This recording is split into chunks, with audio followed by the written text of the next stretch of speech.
ये कौन शख्स है जिससे मिलने के लिए उद्योगपति आनंद महिंद्रा खुद ट्वीट कर रहे हैं? उसने ऐसा क्या कर दिया जो सोशल मीडिया पर उसी की चर्चा है? आज हम आपको मिलाते हैं उसी शख्स से, बस्ती के देसी इंजीनियर शिव पूजन से।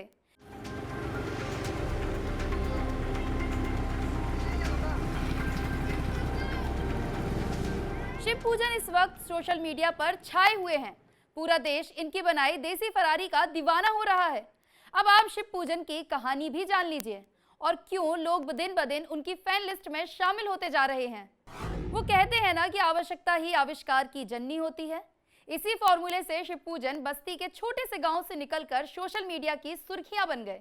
देसी इंजीनियर शिव पूजन बचपन से ही इंजीनियर बनना चाहते थे, लेकिन आर्थिक तंगी की वजह से अपना सपना पूरा नहीं कर पाए। फिर अपना गुजर बसर करने के लिए सबसे पहले रंगाई पुताई का काम शुरू किया। जब दिलचस्पी और बढ़ी तो उन्होंने पेंटिंग करना शुरू कर दिया। दीवारों पर पेंटिंग और राइटिंग करने लगे, लेकिन इससे गुजारा नहीं हो सका। इसलिए 5 साल पहले उन्होंने वेल्डिंग का काम सीखा और गेट और ग्रिल जैसे सामान बनाने लगे।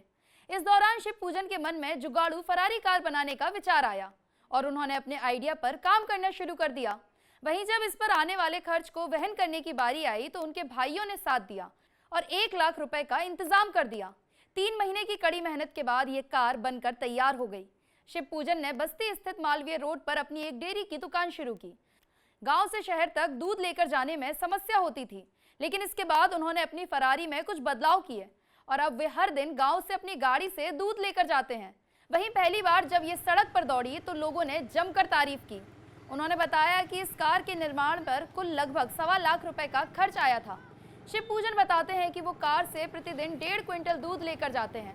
इसके साथ ही उन्होंने आनंद महिंद्रा को भी धन्यवाद दिया। मिला हाईवे पर बहुत से लोग वीडियो बनाते हैं, कम से कम 50 वीडियो डेली बनता है। कोई वीडियो गया होगा वहाँ से। क्या कहना चाहेंगे? इतने बड़े कार कंपनी के मालिक ने अगर इस वीडियो को ट्वीट किया है, आपसे मिलना भी चाह रहे हैं, आपको कितनी खुशी हो रही है इसको लेकर? खुशी तो बहुत हो रही है और उन्हीं के ट्वीट से ये 3 दिनों से तो मैं देख रहा हूँ बहुत ज़्यादा चर्चा में है और हमारे पास कम से कम 50 फ़ोन से ज़्यादा आ गए होंगे बधाई के उनके ट्वीट के बाद से। और अब तक तो यह 6 महीने से चल रही थी गाड़ी, अब तक किसी की नज़र में नहीं थी। नज़र में थी लेकिन ध्यान नहीं देते थे, लेकिन उनके ट्वीट के बाद तो यह बहुत ज़्यादा चर्चा में है। वो कहते हैं ना, हुनर किसी परिचय का मोहताज नहीं होता। एक बार शिव पूजन ने ये साबित कर दिया। अपने और अपने परिवार की रोजी रोटी चलाने के लिए जिस जुगाड़ टेक्निक से देसी फरारी बनाई, वही फरारी आज शिव पूजन की चर्चा के केंद्र बिंदु में है। ये बात अलग है कि ये देसी कार रोड सेफ्टी और यातायात नियमों पर कितनी खरी है, इस पर चर्चा नहीं है, बल्कि उसकी लगन से और सोच से जो उसने मुकाम हासिल किया है वो चर्चा का विषय है।